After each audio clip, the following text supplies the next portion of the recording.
both the Confederates and the Federals indicate that, at least in the initial Confederate advance, the Confederates come over the crest of that low rise, down this slope, driving the Union skirmishers back, the Confederate skirmishers falling back into the battle line, and there, by some accounts, the Confederates get within 70 yards of the Union line. Now, you can see a black vehicle moving south on Battle Line Road over here that's going to pass from your right to our left across our front here, marking Battle Line Road. If you move around a little bit, shifting left and right, you can see the red Wisconsin granite of the 21st Wisconsin Monument over here to your right front. Let's see, there's a person walking on Battle Line Road northward right now in a white shirt. And if you look over to your left front, you can see the monument to the 5th Indiana Battery. And I can see, by some movement, I can see one of the guns marking the 5th Indiana Battery's position. Right ahead of us here, oh, and let's see, just slightly further to the left, if you were to move a little bit more, you would see the monument to the 6th Indiana. We are in front now of what had been Philemon Baldwin's brigade, but Baldwin had been killed on the night of the 19th. And the brigade is now commanded by the colonel of the 5th Kentucky, the Louisville Legion, Colonel William W. Berry. Berry has his brigade, as Dave related. Thomas pulling back to this line, it allowed him to allow each brigade to redeploy in the standard Casey's textbook formation, 2 regiments up, 2 regiments back, and to have 2 lines, and they have done that. And 2 of Berry's 4 regiments are in the front line, as well as the guns of the 5th Indiana Battery, and they now are firing down a largely open wood slope in their front against Confederates who have come over the crest of this rise. But that fire is so intense that Polk's men are going to be halted, and what now becomes even more of an issue for Lucius Polk's attacking brigade, the gaps. There is nobody on their right and nobody on their left.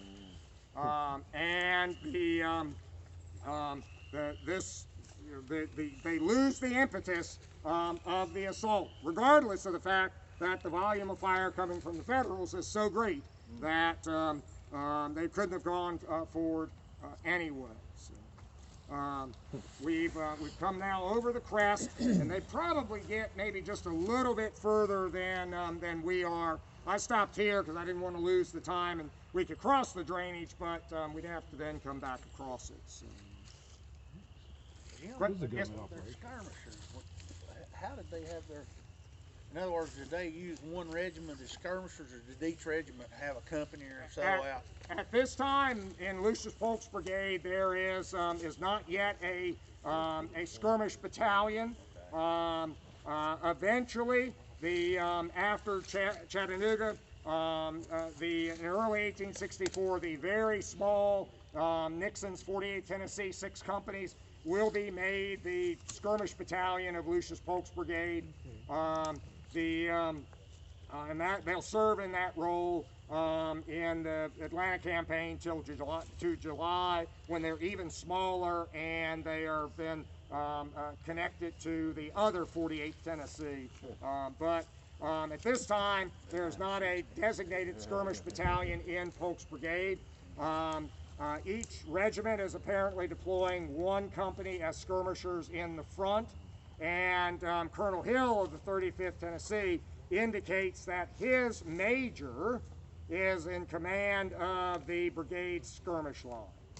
And that is true for a number of other brigades on both sides, that each regiment will detail 1 or 2 companies to the skirmish line, and then 1 field officer from within the brigade is put in charge of the skirmishers. So, and technically, by Army regulations and the manuals, the man in charge of the skirmish line would be the brigade field officer of the day. Although I don't think they actually always did that in a combat situation like this, they probably realized, okay, Major, I forget his name, Deakins, I think it's Deakins, the 35th, that he probably knew the skirmish drill real well, and Polk, maybe even Claiborne, yeah, I don't have you know, they designated, okay, every regiment, one company of skirmishers, and you're in command of those. It gives us an opportunity to talk about the Union skirmishers a little bit here, because just to the north of the 5th Indiana Battery is the 93rd Ohio, and Captain Richards of the 93rd Ohio leaves us a very detailed account. And what's most interesting about that is back in the spring of 1863, William Rosecrans attempted to form elite battalions, essentially the same thing as the skirmish battalions that eventually form in the Confederate Army. And Rosecrans' idea was to take hand-picked men out of who distinguished themselves at Stones River, arm them with repeating rifles, Henry rifles, and use them as a tactical formation. There was talk of even mounting each of these battalions. That never happened. The War Department stopped that. That's However, too good of an idea, Rosecrans. You can't do that. yeah. Oh no, that violates several federal laws. We can't. They kind of got it with Wilder's brigade. Exactly. In a way, and look what they But did with Wilder's. Captain Henry Richards is out here. He's commanding the skirmish line, or at least his element, and I won't say the company that's sent forward, because it's not a company. It is a detachment of hand-picked men armed with Henry rifles.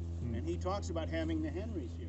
So these rebel skirmishers, these Confederates that are coming down, are opposing men with 16-shot repeating rifles.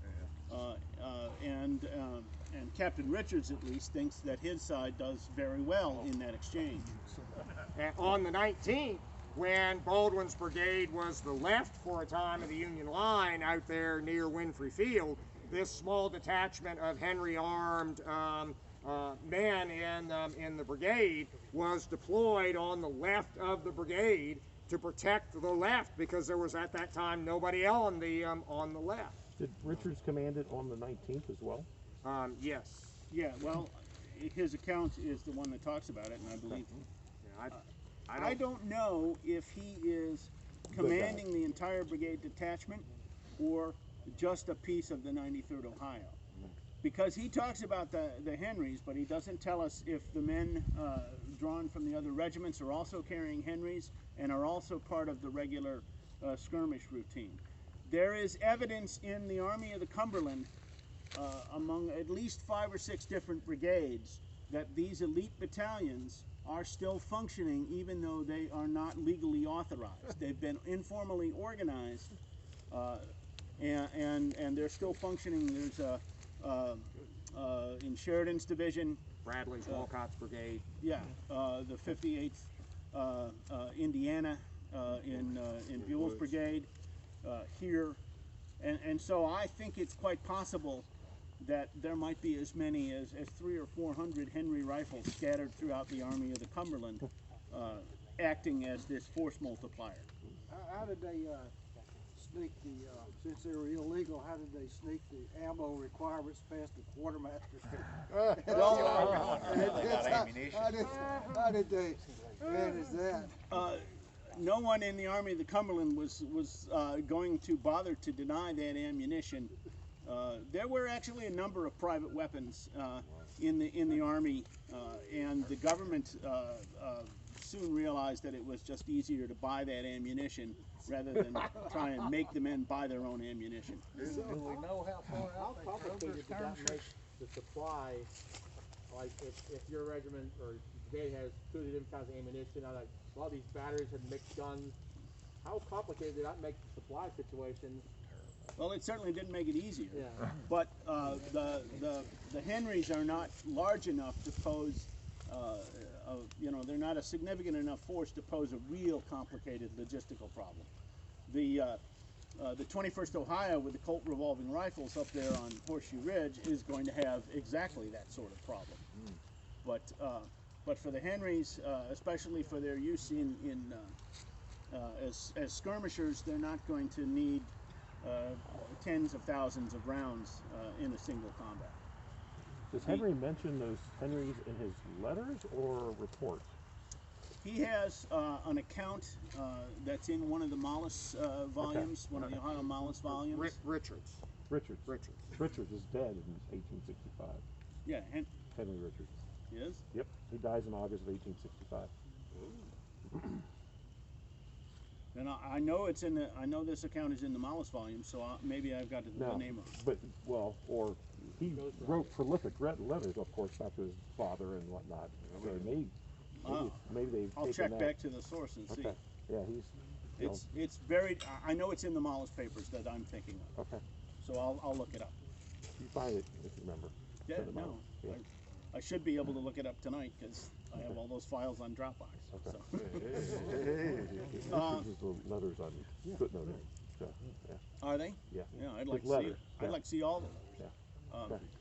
In any case, yesterday we very briefly mentioned Lieutenant William B. Richmond. Lieutenant Richmond is killed out here on the 20th. He's killed while riding along the line and through this gap. Claiborne rides the length of this gap, and one of the people following Claiborne says, "I don't think this is a good idea." A little later, Richmond is killed out here, and the skirmishers from the 93rd Ohio discover his body, and there's a note pinned to it. It says, if you deliver his body to his home in West Tennessee, you will receive a $500 reward in gold. So at the end of the day, this afternoon, when we start talking about the withdrawal in Kelly Field and the deployment of Dodge and Barnes and all that, just bear in mind that those 93rd Ohio skirmishers have an additional reason to be upset because they weren't able to retrieve Colonel Richmond's body, and they missed out on that $500. That's true lost Confederate gold. Yes, that is the lost Confederate gold. But I'm always on the lookout for tactical examples of the use of the Henrys and the use of the elite battalions within the Army of the Cumberland. And you don't get a lot of detail. You get hints. Leibold's brigade, the major was commanding the... George Ernst. Yeah, he was commanding the skirmish detachment. Right. And it was not, the context of those comments makes it clear it was the regular skirmish detachment. So even though the Federals never formed official sharpshooter battalions, it's pretty clear that many units had a consistent regular sharpshooter detachment that they used for skirmish duties. Did they plan on leaving those, if they would have been legally formed, did they plan on leaving that at like the brigade level, or match them into like their own brigade, you know, like the fully We're not really sure what Rosecrans envisioned because he didn't get that far, but I think he envisioned having a mounted battalion. Each brigade would have a mounted battalion of anywhere between 200 and 300 men. Maybe more. I don't have to do the numbers again, but more like 100 to 150 men that could be converged at the division level to a battalion of 450 men, and then at Corps level. At corps level, you might, just like he used Wilder, you might concentrate them for special duties or something. And in addition to all of the military practical things you can think of about doing that, this was also a morale thing to recognize those soldiers who had served gallantry. The men who were detailed to the elite battalions would be relieved of normal camp and guard duty, so this was supposed to theoretically encourage other soldiers to perform gallantly in the next combat. The reason we know about the 58th Indiana, or at least I know about it, is because there's a picture of a private in the, holding his Henry rifle that was used at Chickamauga. That picture is in the regimental history of the 58th, and it says he's holding the Henry rifle that was presented to him for his valor at Stones River, which is very clearly a reference to the elite battalion idea. So most of the men that served as skirmishers, though, they would be satisfied with that assignment or even wanting it. Is that? Well, if in the Confederate Army, if you were a designated brigade skirmisher, you were excused a lot of onerous camp duties. You were excused a lot of regular drill. You went off and did your skirmish drill. Yeah, you did your own individual fighting, and so for a number of reasons, it was considered pretty good duty. You didn't have to dig latrines. You didn't have to do regular police of the camps. So all of those things that that you hated to do when you were on active duty, you know, if you could be promised to avoid them by being in a special unit in the battalion task force or the brigade combat team, would you have jumped at that chance? All over. Definitely. Did they get more pay? Was there No, something in there no. from incentive pay? No. That would have required some sort of Act of Congress. Approval from Congress, yeah, an act of It's really an act of Yeah, an act of Congress. The reason that Halleck opposed it is, well, in addition to the fact that the Army hadn't done it before, and there we Halleck go. didn't like That's a he reason. didn't like mounted infantry in general. But the reason Halleck said that it couldn't be done is that it trampled on the rights of states to form regiments and appoint officers. Essentially, States' rights? yes, it is. Yes, it is states' rights. Oh, don't confuse a good story with a fact. Yes, No, that's- actually, the Lincoln administration suffers from the state rights issue just as much as the Davis administration did, if not in the end, even more so, because a number of acts of the Confederate Congress essentially federalize, little f, federalize a lot more things in the Confederate States of America than ever got federalized in the United States of America during the war. January 1, 1862, the Confederates essentially draft the entire Army in existence, overriding states' rights. The federal government never did that. Never did that. Never wanted to face the political firestorm that would result if you. And that's why, in the summer of 1863, all of a sudden, 60,000 2-yearsmen are going home. You know, it's why we have to give the 27th Maine 900 medals of honor, so they'll stay an extra month. The 9 months man of early '63, Exactly. the 100 days man of 1864, and all of that is concessions to states' rights in the North. Yeah, it's the Lincoln administration. Oh, this complicated Civil War of ours. Well, yes. This complicated idea of a representative government that us Usonians have been able to keep going now for 240 some odd years. So,